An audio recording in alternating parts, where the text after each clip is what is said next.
Good morning. Good morning. We'll get started just with setting the intention with just words of prayer.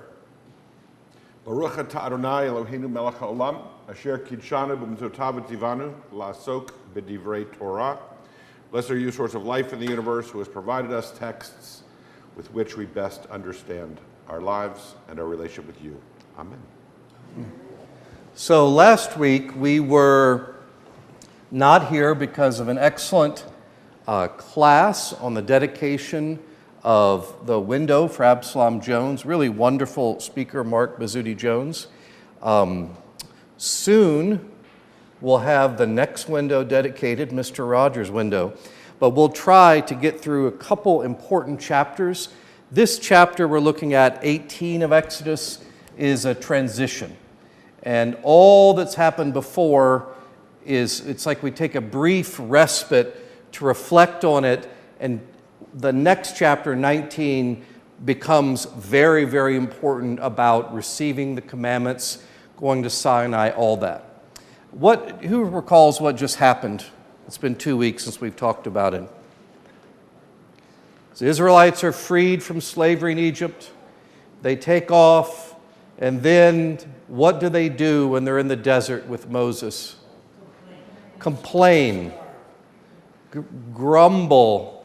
They starve and complain about starving, and they're thirsty and complain about being thirsty. And then they complain about all the food, the types of food they have. Grilled cheese sandwich again, that was the preacher's line. Always the same thing. And they get water out of a rock, thanks to God, Moses. And then after they complain, even though each time God gives them food, quail and manna and so on, and water to drink, or the water is purified, then they get past that and they meet a foreign people, the Amalekites. And those were descendants from Esau, right? So back in the day, the Jews are descended from Jacob, and then Esau, his brother. Jacob stole Esau's birthright. So this is the ancestral nemesis. And they fight, and Moses does something. As long as Moses does this thing, the Israelites win in the battle, and if he stops doing it, they lose. Remember what that crazy thing is? Holding his arms up, as in the power and presence of Yahweh is there. So he has guys, like I would go to Aaron and hold this arm up, and Nancy can come and hold the other arm up. It's hard to hold somebody's arms up all day long if you're doing this, but that was a symbol of the power. And they win. And then we get to this chapter. So it's like the scene shifts. And then we read Jethro. Who's Jethro? I always think of the Beverly Hillbillies. That's exactly where my mind goes. Jethro, the priest of Midian, Moses' father-in-law, heard of all that God, Yahweh, had done for Moses and for Israel, how the Lord had brought Israel out of Egypt. How did he hear this? I guess they're talking, right? People are talking, gossip on the street, in the desert. After Moses had sent away his wife Zipporah, Jethro took her back. So before Moses goes off or back to this is almost like a flashback. Before Moses goes back to Egypt to deliver the Israelites, I can't take my wife and 2 kids. I'm going to leave them here with her dad, my father-in-law. And so this is the reunion. After Moses had sent away his wife Zipporah, Jethro took back his daughter along with her 2 sons. The name of one was Gershom, for he said, I've been an alien in a foreign land. And the name of the other, Eleazar. For he said, the God of my father was my help and delivered me from the sword of Pharaoh.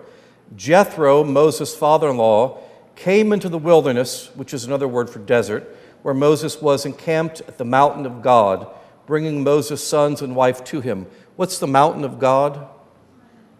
Sinai. What's another name for Sinai? Horeb. Horeb, H-O-R-E-B in English, obviously. Moses went out to meet his father-in-law. He bowed down and kissed him. Each asked after the other's welfare. Hey, how have you been? How was it walking through the desert with all those people? Wow, it's really hot, isn't it? Yeah, it's the desert. Then Moses, and they went to the tent. Why did they go into the tent? It's cooler in there. That's where you get refreshment. You go from, out there into the kind of civilization, the tent, after being out in the wilderness. And then Moses told his father-in-law all that the Lord had done to Pharaoh and to the Egyptians for Israel's sake, all the hardship that had beset them on the way, and how the Lord had delivered them. Jethro rejoiced for all the good the Lord had done to Israel in delivering them from the Egyptians. So we escape slavery in Egypt, and then you're free. There's a big problem that you have to deal with, and that would be a very practical one, is like the second half of this chapter. You escape slavery, and now you're free. You leave mom and dad's house, you graduate college, and by a miracle you have no debt. And then you got to figure out what, if you're a young person. What do I do next? I got to pay bills and deal with the landlord who won't fix my stove or the heat. And then I've got to figure out how to have a job and then be an adult. And adulting is hard if you've never done it. And these people are not used to being free. They've been told what to do their whole lives for 400 years, and now they've got to figure it out. And notice the whole way is another way to think of this is kids complaining to dad, to Moses, because they're used to being told what to do, kind of are free, but they're unhappy and don't know how to do it. And this is going to be a whole bunch more of that, this whole chapter. And then God gives them a bunch of laws or commandments of how to deal with it. So, you want to add anything? What do I want to add? I think I was thinking about this morning. This is a story about how we live as free people. That is to say, or how we assume responsibility. Judaism has long understood that freedom is not the ability, it is, I suppose, but in a theological context, freedom is not the ability to do anything you want, but given what is expected of you to make the right choices. Does that make sense? We sort of need guardrails or boundaries within which to make choices. Some are better than others. Some they all have consequences. It's not just meant to be a free-for-all. That is to say that when we get the commandments at Mount Sinai, they're described. It's a sort of a wordplay or a pun. The word cherut, which means inscribed, chiseled into the stone, also can be understood to mean freedom. Interesting, just sort of revocalizing the word. The idea being that once you come into the law, or once you understand, if you will, what adulting demands, then within those parameters, you now have the ability to express yourself, or you now have the ability to make choices for which you're responsible. And that's essentially, it seems to me, what the arc of this entire story post crossing the sea.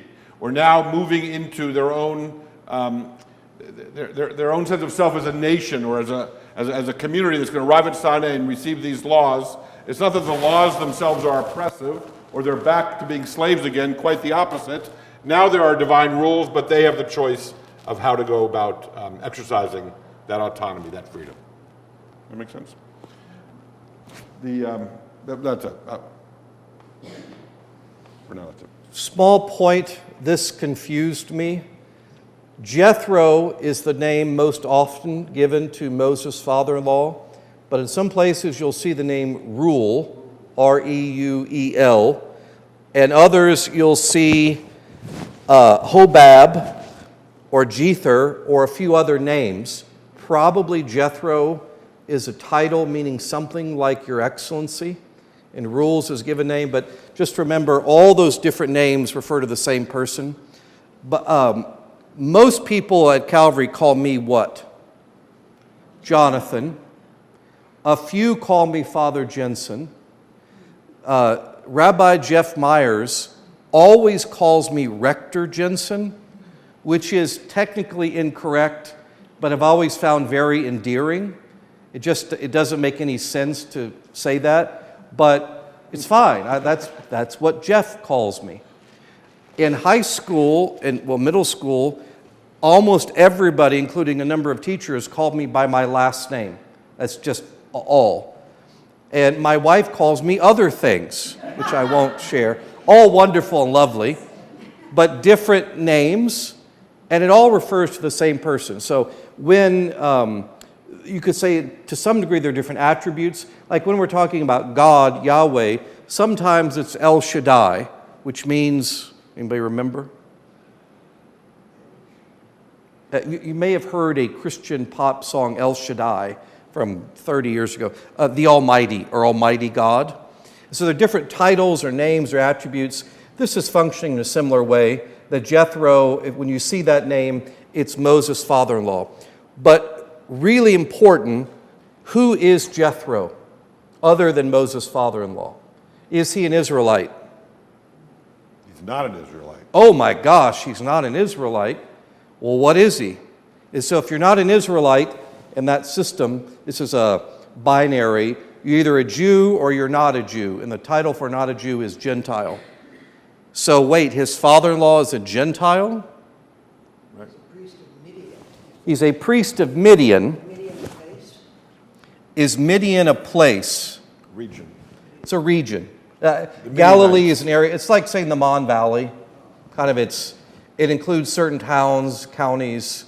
It's that area over there. Moses is from the line of Abraham, Isaac, Jacob, so on and so on. And that's the main story we followed from Genesis all the way here through Exodus. Jethro is from the line of Abraham and Sarah, but that's Moses. This guy is from Abraham and Moses' second wife after Sarah died. Anybody remember her name? Keturah. It may be, I'm curious what the rabbis say, it may be Hagar, but probably Keturah. Keturah. Okay. So that is same Abrahamic line, but a different mother. So they are indirectly, distantly related, but they're not the Israelites. That became the Abraham-Sarah line, and this is Abraham and another line. So these are technically Gentiles or not the Israelite people, which is quite fascinating because it's an outsider who's the one who first recognizes or says, wow, this is amazing what Yahweh has done. And you'll see a little bit later how he's the God among gods. So you have an external source, a non-Israelite saying, recognizing this. In effect, he's the voice for all of us, the omniscient reader type of thing. He's saying this for all of us. Is that consistent? I like that, yeah. I just made it up, but is that consistent with Good. Jewish theology? So just so you remember the story, Moses is on the run. He killed this Egyptian guy. He goes off. He gets to a well. So flashback, years and years. He's a younger man. And he sees these mean old nasty shepherds picking on these, oh my gosh, that girl is beautiful. I better man up and go run off these rapscallion shepherds. And that's what he does. And then, oh, you should come meet my father. It's like, wow, this guy's great. And so they end up staying there. And he develops a life, Moses, and he feels at home for the first time because he's born Israelite. And then his mother puts him on the little ark, in the bulrushes, in the basket, and then Pharaoh's daughter sees him, and then she ends up hiring Moses' mother to nurse him. And so he has this weird Jewish, Egyptian life, and he doesn't really belong anywhere. And then when he goes off to Midian, this foreign area, he finds a family and finds his home for the first time. And so this is uniting or reuniting these two different worlds there. And Jethro hears the story of what God has done by Moses. So, and I'm curious, how do you think Moses would retell this story to Jethro, his father-in-law, of all the stuff God has done? Knowing the consistency of who Moses is, what the people are, what God is like, how do you think he would tell that story to his father-in-law? If you told a story to your mother-in-law or father-in-law, are you a little more of a hero than maybe is objectively true? Do you take a little bit more credit, a little less blame, a little this or that? Just tell them the good parts. You probably just tell the good parts, skip over. Yeah, I held my arms up all day long. I was awesome. Well, did anybody help you? Yeah, I mean, a little, but I mostly did it myself. You never met my mother-in-law. You never met my mother-in-law. Mine has lived with me for 25 years. Yeah. So effectively, another family, a Gentile, acknowledges Yahweh's power, which is really a fascinating thing to think about. Remember, all this, it's Yahweh-centric. That's the subject and the object of this story. The people are in covenant with Yahweh, but Yahweh is the one. Anything else you want to add? No, I think you're doing great. I like it. Okay. Then, let me skip back there. Chapter 18, verse 9. Jethro rejoiced for all the good the Lord had done in Israel in delivering them from the Egyptians. Jethro, this is, like I've said several times, so you have the Song of Miriam. She, remember, beats her drum and sings, sing ye to Yahweh, sing ye for his gloriously triumphed.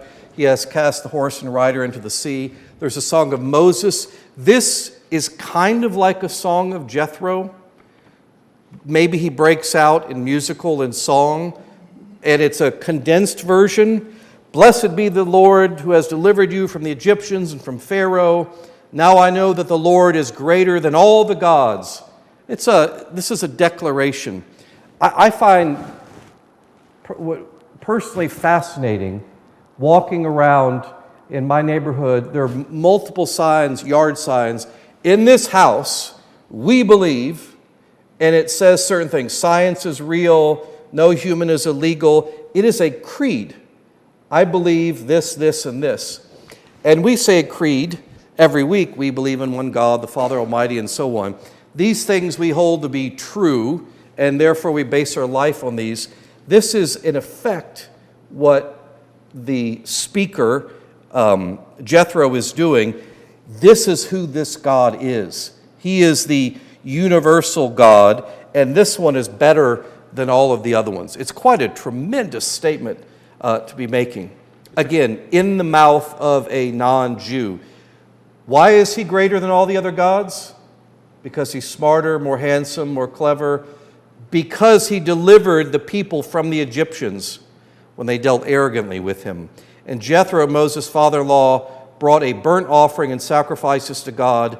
And Aaron came with all the elders of Israel to eat bread. The Hebrew word is lechem, like Bethlehem, house of bread, with Moses' father-in-law in the presence of God. So what does that signify? If you go have a meal with somebody on a date or at a family reunion or Thanksgiving, what does that signify? Family, togetherness, you're a unit. That's also breaking bread together is what they're doing. I was going to suggest that Jethro's statement, that little paragraph that's sort of hanging in the middle of the page, if you have it in front of you, is at once an acknowledgement, but in some ways, and I'm reading this with Jonathan's words in my ears, that it's a conversionary statement in some ways. You all right? I mean, in some ways, I'm thinking just the juxtaposition of the signs. The yard signs typically are meant to suggest, at least this is how I read them, maybe I'm reading too much into them, that they sort of essentially say, this is what we've always believed, never felt a need to articulate it, but given the political climate, we're going to declare who we are. Does that feel accurate to some degree? That it doesn't. This yard signs don't feel to me like a conversionary statement. I newly believe this, but I'm affirming something I've never actually needed to articulate, but I feel a need to articulate my beliefs in light of the larger political climate. Yes. Is that fair? Yes. Whereas what Jethro is doing, it's certainly an affirmation, but it's a pivot or it's a change in direction. Here, this priest of Midian is not only acknowledging the power of Yahweh, for Yahweh's ability to recognize the Israelites, to redeem them from Egypt when they were being dealt with arrogantly, but then making a sacrifice and then breaking bread with Aaron, who's the high priest of the Israelites. It's sort of this fascinating, it's not just ecumenical, it's not just breaking bread with the church across the street or the mosque or the synagogue down the block because we have comity with each other, but in a very significant way, it feels to me at least, that Jethro is not only acknowledging the power of Yahweh, but is essentially saying that which, if you remember the story of Ruth and Naomi, your God is my God, or I'm now going to follow you, or I'm now part of your family, essentially, says the father-in-law to the son-in-law. And it's really a significant moment here. You may know that the Torah is divided up into weekly readings, such that the 5 books of the Torah, Genesis, Exodus, Leviticus, Numbers, and Deuteronomy is read annually in that liturgical lectionary type of cycle. And each of those 54 Torah portions, which are read weekly, has a name. The name typically comes from the first significant word in the portion as it's chopped up and divided into sections. And it happens that Jethro in Hebrew, Jethro is the name of the portion just ahead of us in which we receive the 10 Commandments. And so that's a significant idea because there are very few, 2 or 3 as I recall, Torah portions that have as their name someone who isn't Jewish. But so much has been made of the fact that the portion in which we receive the 10 Commandments, don't you know, is named for Jethro. We can talk about what that means, that the 10 Commandments become sort of a metonym, a part that represents the entirety of. The 10 Commandments represent all of divine legislation, or the 10 Commandments represent the entirety of the Torah, such that even the image of the 10 Commandments on a uniform or on a chaplain's uniform in the military, that's a Jewish chaplain, the 10 Commandments. But they're named for Jethro, the portion in which we receive it. So Jethro becomes this important figure, at least in the consciousness of bringing people under the covenant or into the larger relationship that is being created here between the Israelite people and God. Go ahead. Just wondering, tying this back to the earlier one about the emergence of freedom for free people. Yes. Does the presence of a foreign witness affirm that too? So suddenly, you guys have something special. I think sure. The question is for the folks at home, right? Does the affirmation of Jethro affirm essentially what's going on? Yes, right? It's an outside voice, or it's others recognizing.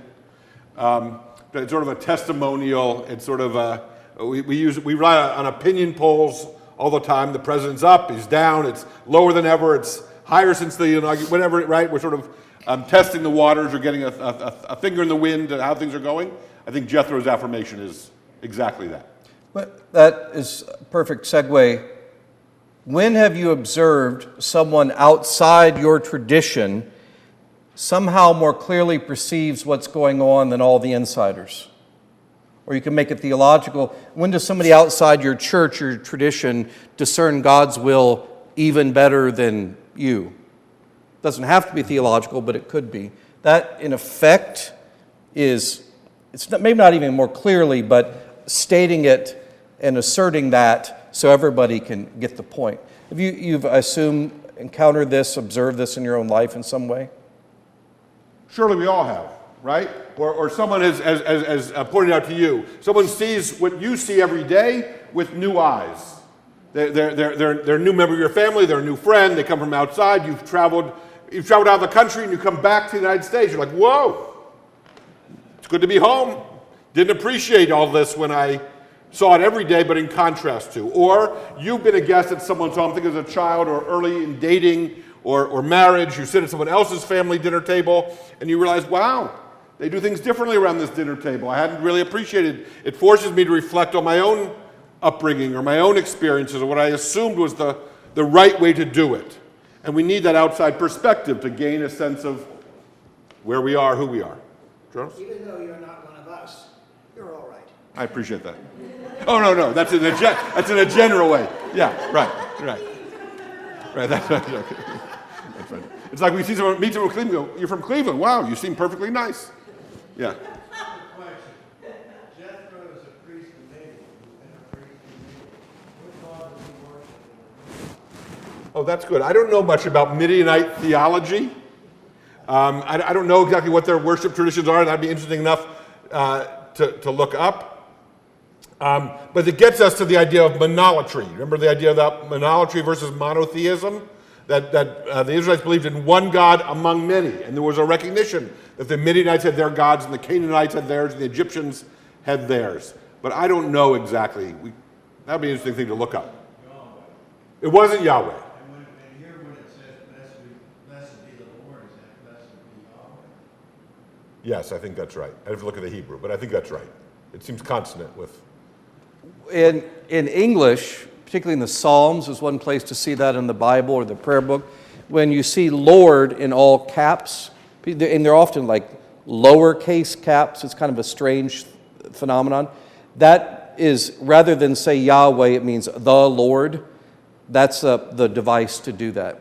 So I think that does refer, it's a different branch of the family, because it is Abraham and Keturah, and so there would be the same God of Abraham, which would be Yahweh, but a very different expression of it. They went off in their own place. Some similarities, certainly some differences. Many people are aware of, maybe not even if the name, help me with this, Jess. From Freud originally introduced the idea of the narcissism of small differences. The basic idea, here's a weird thing. I get along very well with Rabbi Aaron Bisno. We agree on all sorts of things, but at a very deep theological level, fundamentally, we're just really, really different. And I don't mean on small things like, hey, I think this is a cool story, we agree, but do you believe Jesus is the Messiah? No, I do. That is irreconcilable. But he and I can hang out and talk about all sorts of stuff. If you were to put me with an ACNA, often called ACNA priest, we would probably, What the is that? breakaway Anglican group, Bob Duncan's group, those people, thank you, perfect. I won't say your name on camera to protect your identity, Charles, but the ACNA priests are so similar to us theologically. Even what things are called and structure and prayer books, but those small differences, they are not us. That is an outside group. They are not pure, or we're not pure, or whatever it is. And an outsider would say, how are you different? You're like 99% the same. Oh, but that 1% makes all the difference. Just like us and monkeys. We're really different than them. But when there's bigger differences, you can just accept them and appreciate them. When it's smaller, there are small differences, but there are enough similarities, I think, within these two traditions that they like each other. But the Amalekites, that's a different expression of it. They're probably, from Esau's line, they're probably really, really similar in language and culture and the God they worship, but that's not the right one. That's Aaron's joke about Pittsburgh and Cleveland. Why are we rivals? Are we rivals with New York? No, of course not. They're way bigger than we are. Are we rivals with Denora? No, that'd be stupid.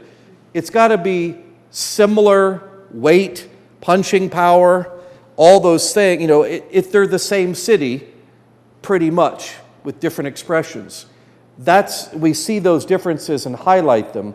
And so some things it's highlighted with the Amalekites, and some, I think the Midianites, are trying to adapt, and adopt is the right word, adopt themselves into that family.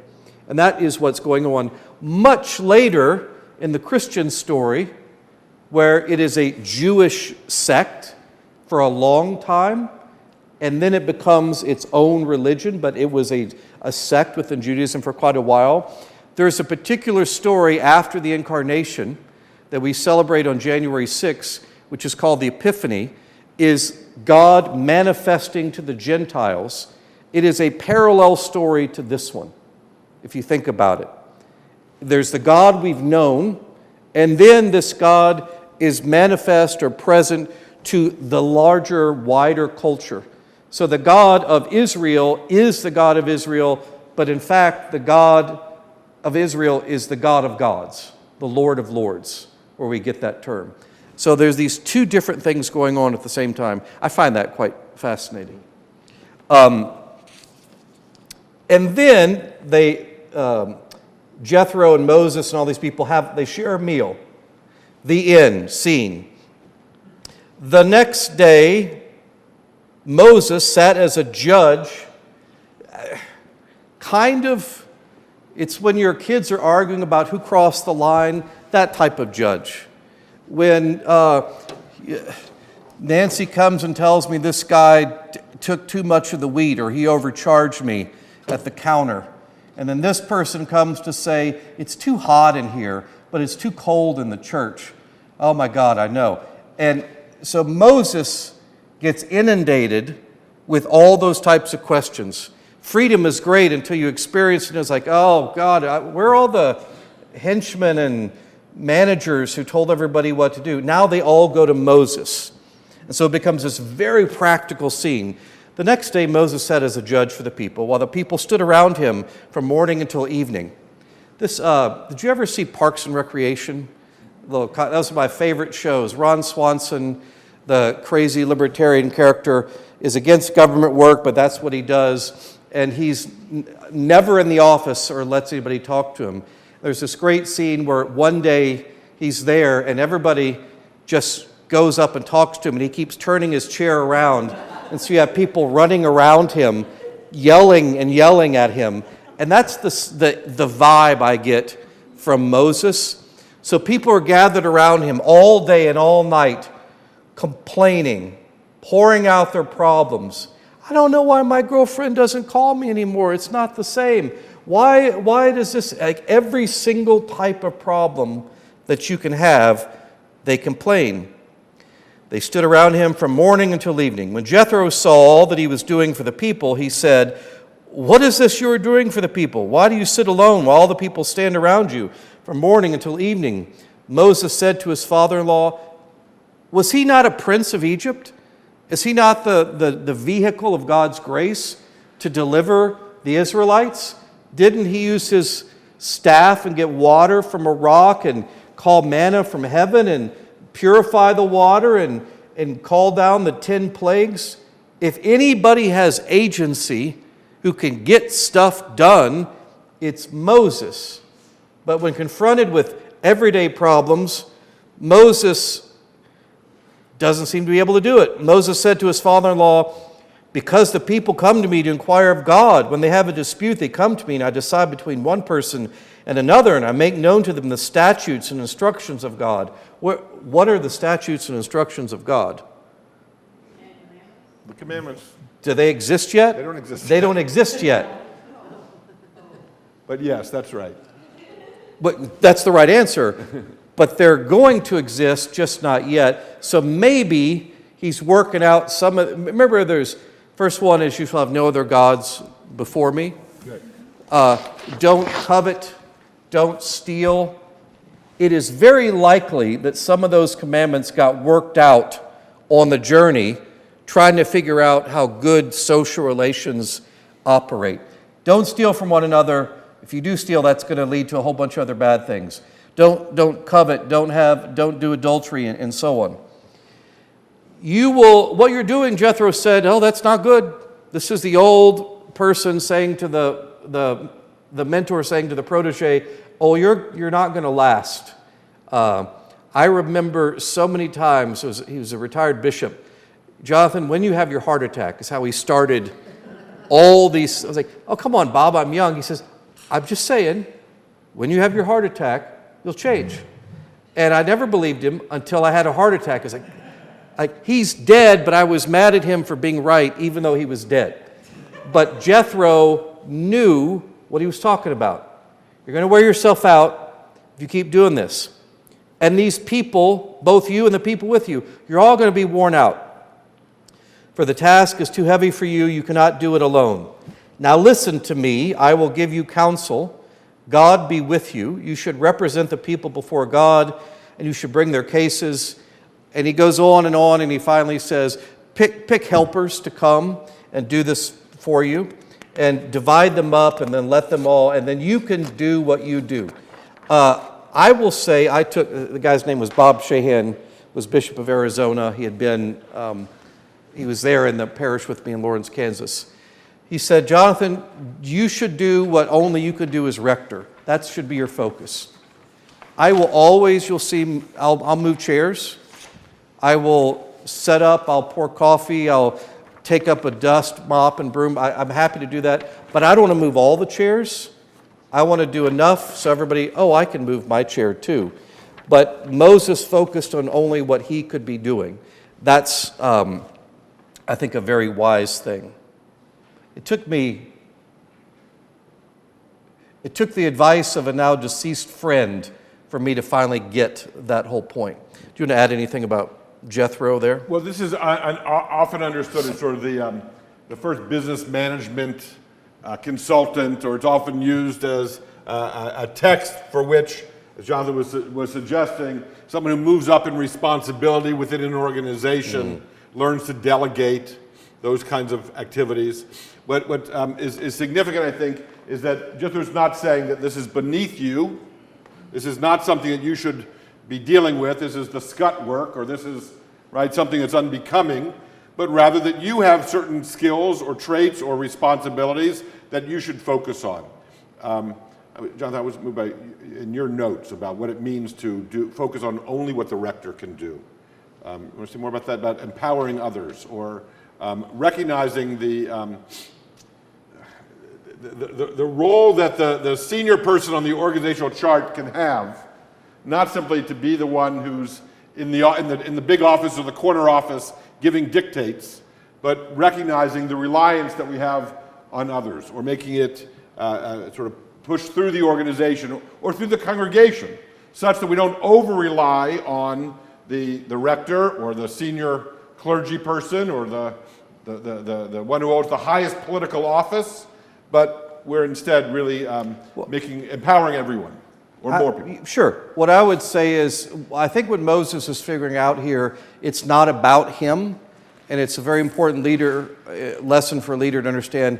It's not about me, and I'll say from Calvary's perspective, it's my role as the rector, the head priest, is to help people understand and live and see what God is doing through the individual's life and through the congregation, and then more broadly in the world. And for everybody to take his or her role to participate in that work that God is doing. And it could be being a part of this class, or Calvary Creation Care, or a variety, or in worship, or whatever it may be, serving out in the community. It's all those ways and bringing all that together. It's my job to make sure the pieces fit, and the bills are paid, and the organ gets fixed, and all those practical things, just like Moses has got to deal with. But I can't do everything. It's to make sure all those things come together and happen, so you can experience God and serve and love your neighbors from this place. That's at least what I think it is. I think that's right. I'm going to say one more thing. I don't think there's anyone who doesn't understand, but let me point out, in Judaism, Moses is not in any way divine, right? One shouldn't mistake that Moses is the Jewish Jesus, in that he's possessed of divinity. Not the case. And in point of fact, the rabbis, the Talmudic rabbis who are interpreting the biblical tradition in that first generation, go to pains to make certain that no one should mistake Moses for being the one. It's not that Moses held up his hands and as a result the Egyptians were vanquished, or the Israelites, that he held up his hands, but that was to be the conduit through which God's power takes place. Or in the Passover story of the Exodus, which is essentially a retelling of the narratives that we've been sharing, significantly in the 2nd century, when the Haggadah, which is the Passover Seder meals telling of the Exodus story, in the traditional Haggadah, Moses is excised. I may have shared this before. Is excised from the traditional Haggadah because in the 2nd century, as this once offshoot of Judaism or Jewish sect that became Christianity is really gaining a foothold by the 2nd century, the concern among the Jewish elite, the rabbis, was that people might mistake Moses for the Jewish Jesus, or that it was Moses who was responsible for the Egyptians falling behind or being swallowed by the sea, or that it was Moses who was the one responsible for the Israelites' freedom or for the Ten Commandments. Moses was there. He's at the head of the guidon. He's holding, right, he's at the head of the column, but it's God. And that's over and over and over, which is really an echo or a gloss of what Jonathon was saying, that it's not about me, Moses, or the rector, or the senior person, but rather it's a story about Yahweh. Do you know the answer, but do you have any concept within Judaism, like we do in Christianity, of a person being a saint? No. Not a saint. What does it mean to be a saint? Saint, S-A-I-N-T.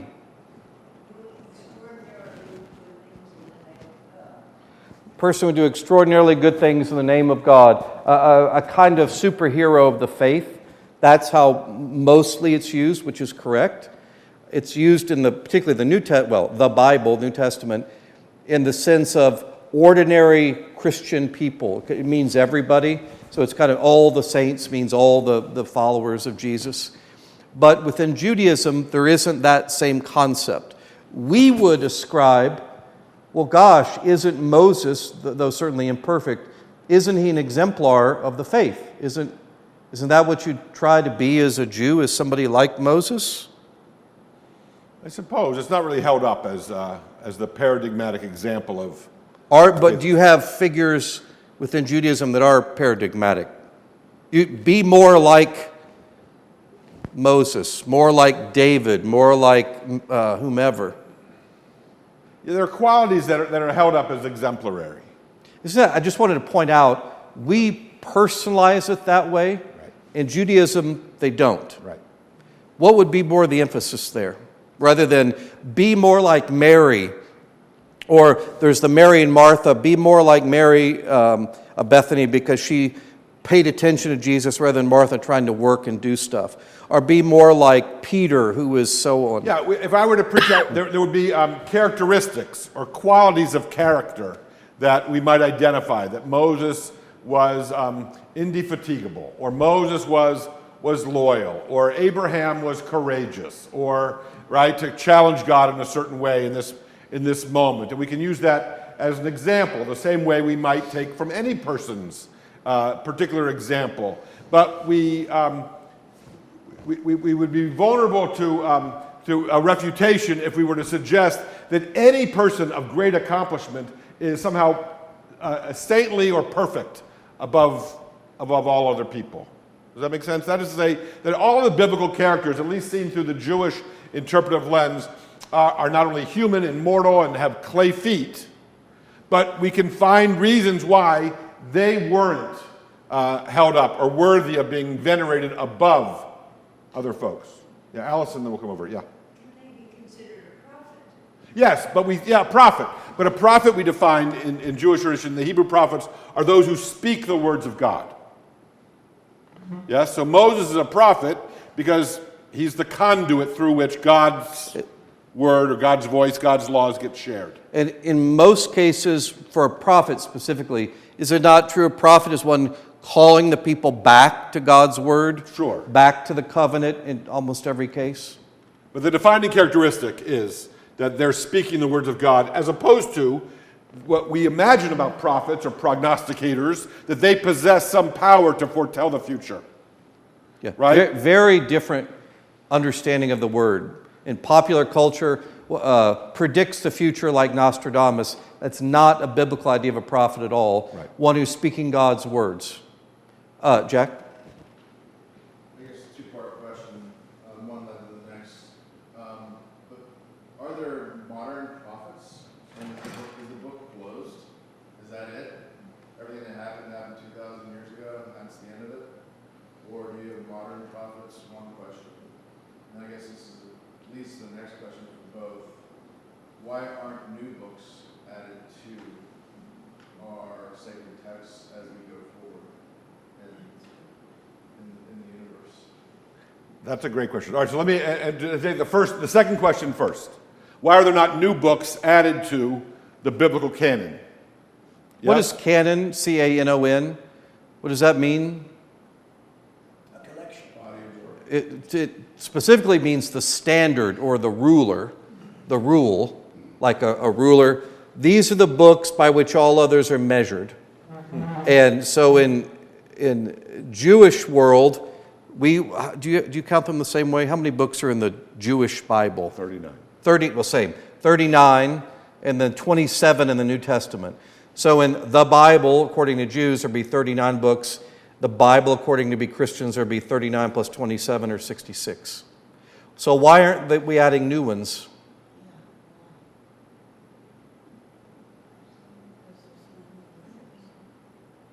So in the 4th century, earlier than that it was happening, when were all the Bible books written, or say New Testament books written?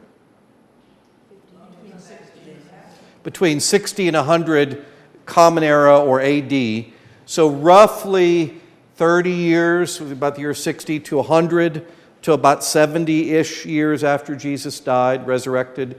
These are the books. The first ones, more or less, were the letters from Paul going to the church in Thessalonica or Galatia or Rome or wherever, hence the names. Individual books like Titus and Philemon. And then later, one of the last books was probably the Gospel of John, roughly 90 to 100 Common Era. So 75, 70 Common Era would be some of the earliest ones like Mark. And so you have all these different books.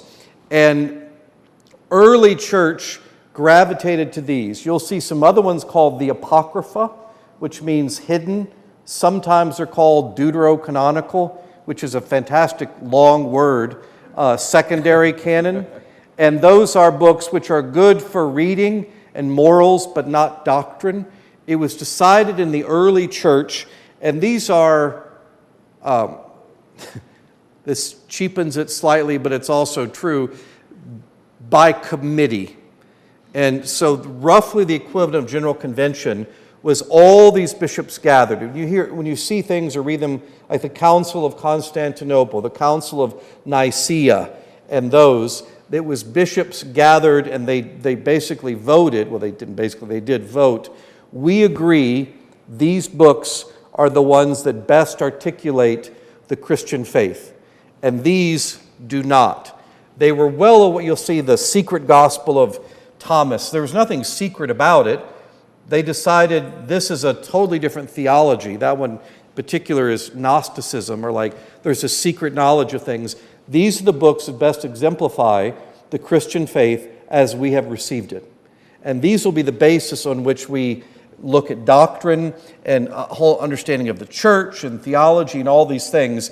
This is it. And so it got canonized and they become the standard. It doesn't mean there can't be other writings all throughout the history of the church that are extremely persuasive and consequential, like, say, in the early church, a guy named St. Augustine wrote the whole idea of original sin comes from St. Augustine in the 4th century.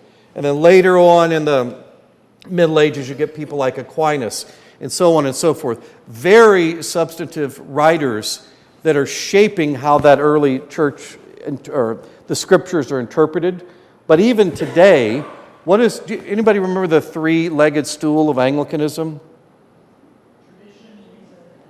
Scripture, tradition, and reason is the ways which we judge things or authority. Scripture is, these are not equal legs. Scripture is the primary authority.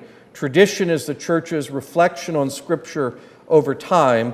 And reason is we say reason, experience, scientific knowledge, and all those things that bring to bear interpreting what the Scripture and tradition mean. That's how we've approached it.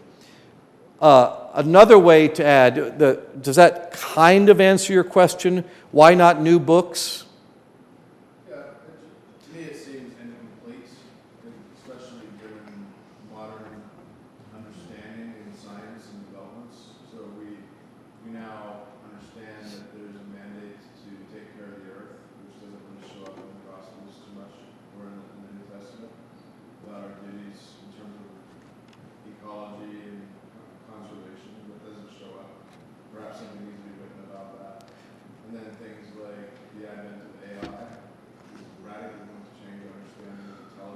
I could say, well, the Christian tradition has always looked, we haven't had two Bibles, like that's the Bible from Christian.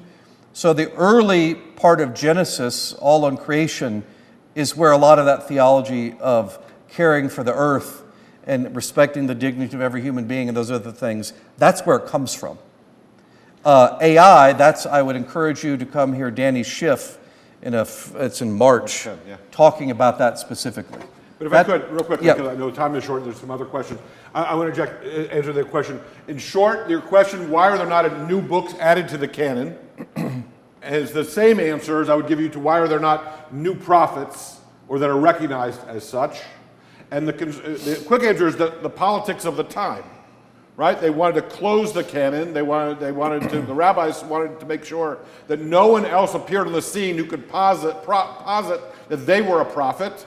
That may have been in reaction to the growing movement around Jesus, recognizing Jesus. And so the Jews said, there's no more prophecy. Make no mistake. This fellow Jesus, it's interesting what he has to say, but don't, within our own community, don't misunderstand.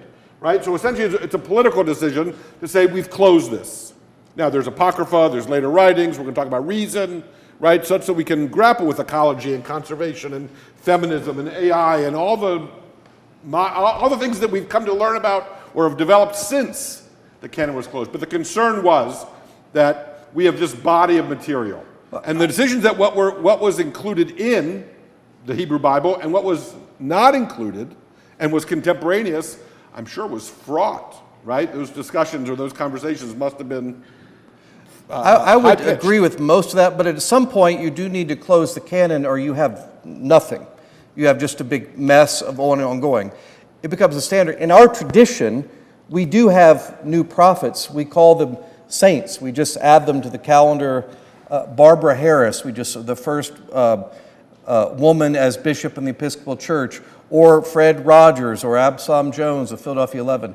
That's part of our tradition to acknowledge that, to take in new counts. Michael, you had a comment? We might think about Christian Science, and we might think about the Book of Mormon. Those are faith or quasi-Christian faith that have, in fact, added new sacred writings. Yeah, but not Christian writings. That's a different faith. Yeah. That's not how the Mormons see it. Right. Any last? We got to go. It's a great litany today, so we need to be there early. Art? I was going to say, what about the Talmud? Is that kind of like... Well, I'll continue to talk. The Talmud is understood. The conceit that the rabbis created was that on Mount Sinai, when Moses is described as receiving the Ten Commandments inscribed on the stone, that he received that written law as well as an oral tradition was simultaneously given to Moses. The rabbis read that into it, much like, as we've discussed, the Supreme Court case Marbury versus Madison, in which, if you remember your constitutional history or American history, that was where the Supreme Court read into the Constitution or abrogated for itself the authority to interpret the Constitution. The Constitution doesn't lay out that power and grant it to the Supreme Court. The Supreme Court granted it to the Supreme Court. And in much the same way, the rabbis determined that if we want to know what the if we want to know what the Torah means, we have an interpretive process. By what authority do we have that interpretive process?